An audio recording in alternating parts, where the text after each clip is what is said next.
At 30 years old, I'm Maria Garcia, and I'm having a great time working at a publishing house. It's a business, but life is meaningful. My 32-year-old hubby Tim, he adds to the joy. Even after 3 years of marriage, we are still unable to hear the pitter-patter of tiny feet. Not because we're not attempting, it's simply not working. When we first got married, I was excited to have a family right away. It had always been a desire to be a mother and to raise a child. But 3 years later, reality set in, and there was still no evidence of a baby. I dismissed it at first, figuring it would come to pass at the appropriate moment. But as time passed, apprehension began to surface. Why wasn't it taking place? We weren't taking any kind of birth control. I will always remember the instant I understood the ramifications. What happens if I am the one? What happens if I'm the one who can't become pregnant?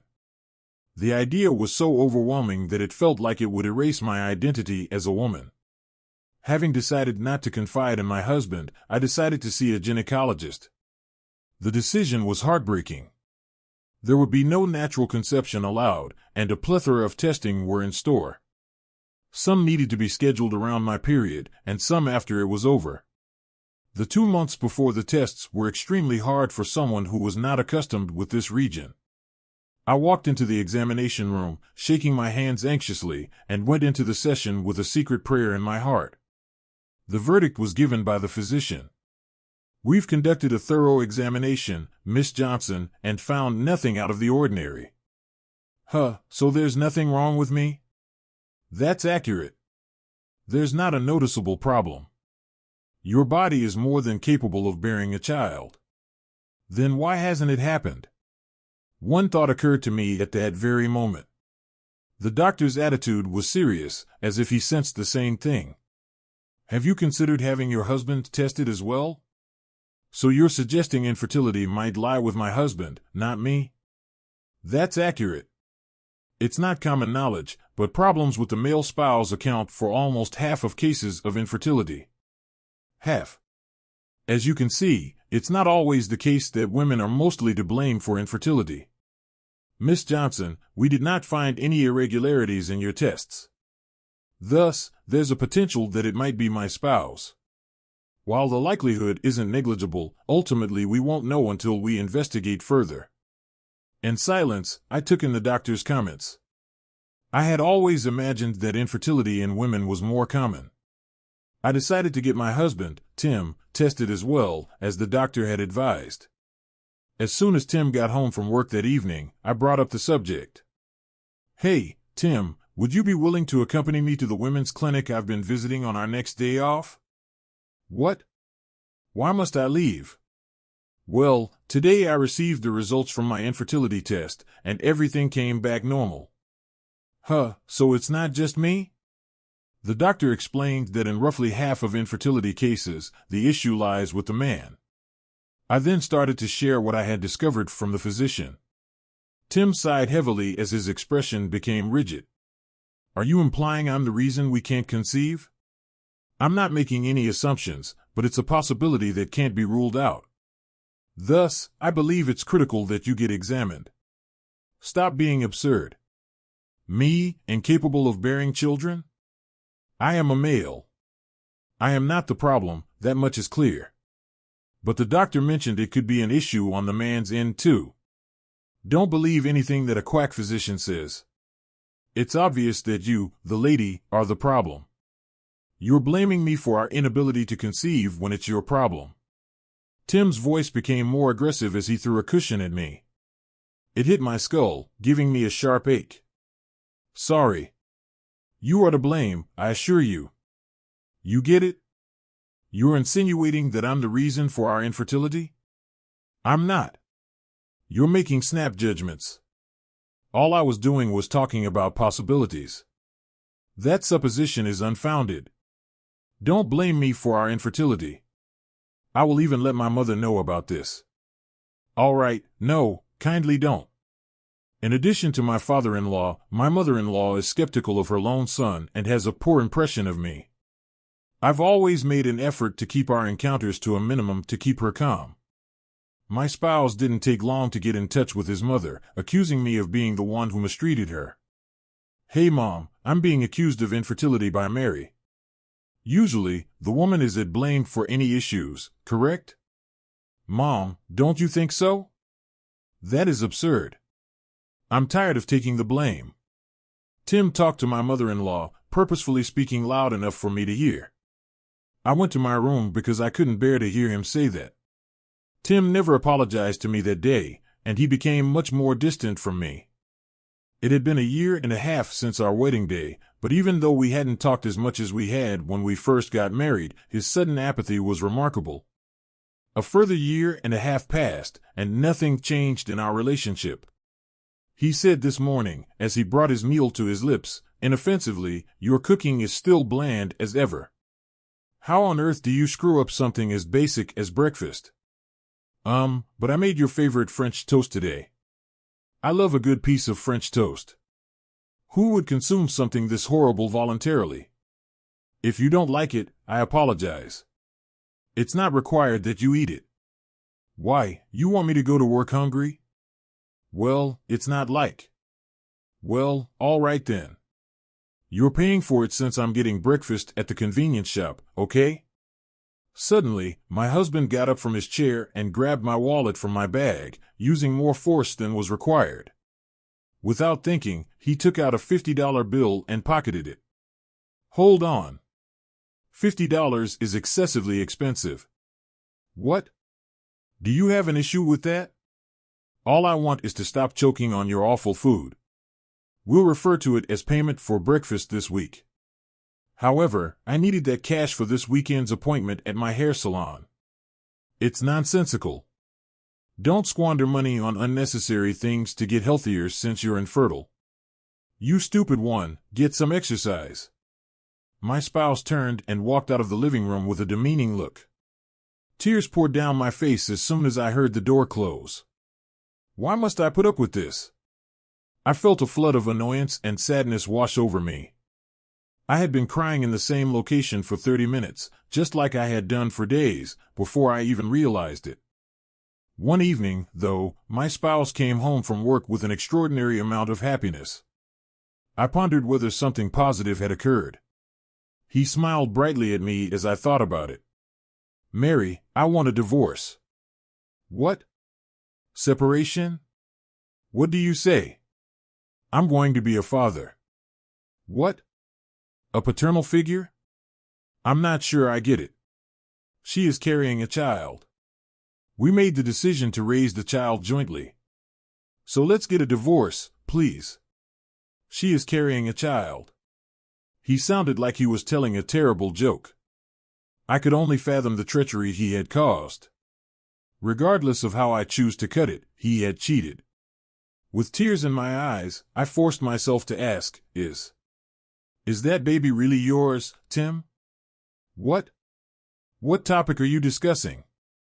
Are you still fixated on the subject of infertility? After 3 years of marriage, we haven't had a child. I'm not the one. You're quite stubborn. You're just jealous of those who are able to conceive." "Well, tough luck," I counter. "It's you who lacks fertility." After saying that, he pushed me away and insisted that I go. The fact that the flat was registered in his name alone made it hurt much more. I would be the one to leave if one of us had to. He threw the prepared divorce papers at me as I grudgingly grabbed my possessions. "Leave, infertile woman. Why are you? The alimony can be paid at a later time. Even without your prodding, I'll head out. But I never imagined you could be so heartless. Whatever you want to say about my newfound happiness, I'm savoring it. I'm going to be a mom, unlike you." He laughed mockingly and stepped out. The Tim I had known and loved was no longer the man in front of me. I got a short-term rental close to my place of employment after leaving the flat. I searched for a permanent place to live and eventually moved into a new flat with just clothes and necessities. I balanced managing the responsibilities of work with furnishing my new home. But my ex-husband's and his mistress's $30,000 alimony gave me a financial safety net and made the adjustment to my new life easier. I immersed myself into my career during the next 5 years, aiming to move past my sad history. John Thompson was introduced to me at work by a mutual acquaintance at this period. John was 2 years my junior, yet he had a kind nature. He, too, had endured a divorce tainted by the adultery of his former spouse. Neither of us had children, our situations were exactly the same. Our mutual connection helped us to develop a profound understanding that finally turned into passion. We gladly exchanged vows, becoming husband and wife, following a year of dating. I poured myself even more into my profession now, Mary Thompson. But on the weekends, my spouse and I enjoyed going on excursions and experiencing new things as we embraced our new life. I found out I was pregnant on my 37th birthday, much to my surprise. Our long-awaited child unexpectedly arrived 6 months into our marriage. With tears welling up in his eyes, my spouse joyfully celebrated. "Mary, I'm really grateful. I'm really happy. Yes, I am. I'm ecstatic. Despite our advanced age, I never thought I would become a mother. I'll be there for you at every turn. We'll handle everything that comes our way together. I'm grateful, John. I am very happy to be starting this path of parenthood with you." As promised, John supported me throughout my pregnancy, taking on all of the housework and shopping that we used to share.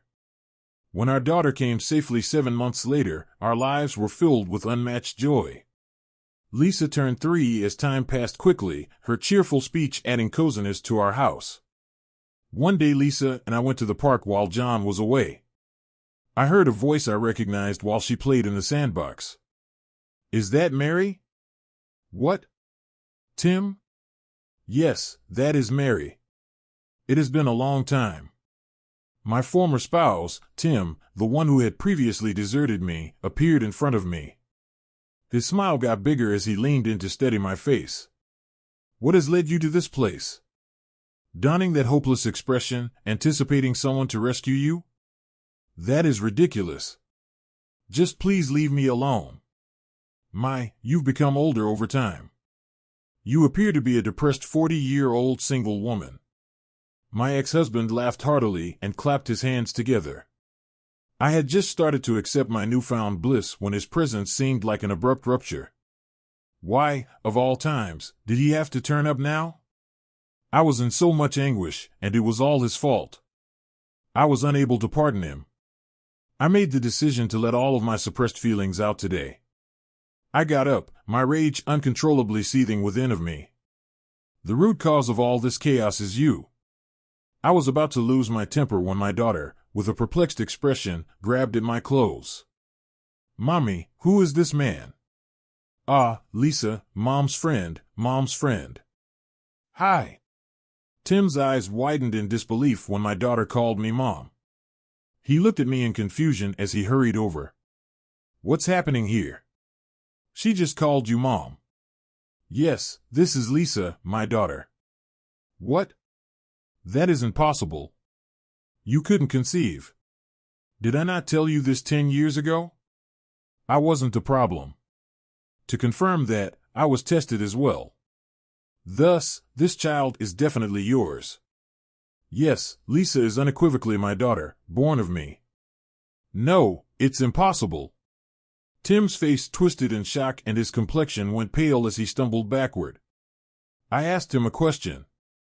"Tell me, are you absolutely certain your children are your own?" "What? By this, you mean what? Have you ever given it any thought?"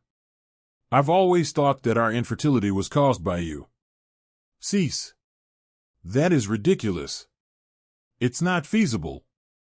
Ultimately, I continue to co-parent a child with her. Don't you think that says a lot? It matters who raises the child as well as who gives birth. It is without a doubt my child if it doesn't concern you." "That's ridiculous. Her dishonesty should sting you, because you deserve it. Would you mind taking a small hit?" Tim let out a terrible yell and raced away, tears running down his cheeks. My daughter gave me a confused look, and I couldn't help but laugh at his ridiculous behavior. "Mom, was that man not your friend?"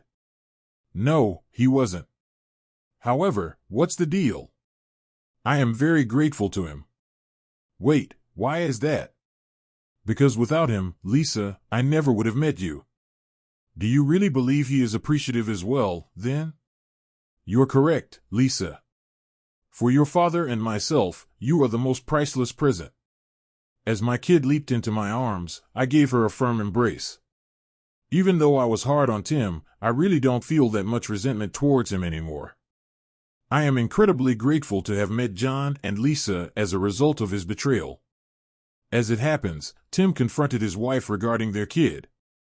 She later acknowledged that she had cheated on other guys at the time, selecting Tim because of his reliable income.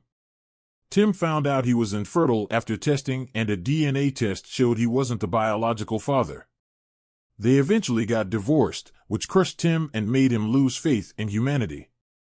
With the exception of occasional visits from his mother-in-law, he hasn't gone outside since. His problems were exacerbated by losing his job, and he still has trouble obtaining new work. My career has prospered in the interim, leading to a managerial position. Our increased income allows us to take our family on more vacations. I am incredibly happy when I see my hubby and daughter happy. My decisions were never incorrect. Hardship has brought us to these wonderful times. I refuse to spend any more time thinking about the past with my loving husband and kids. Together, as a family of 3, let's welcome a bright future.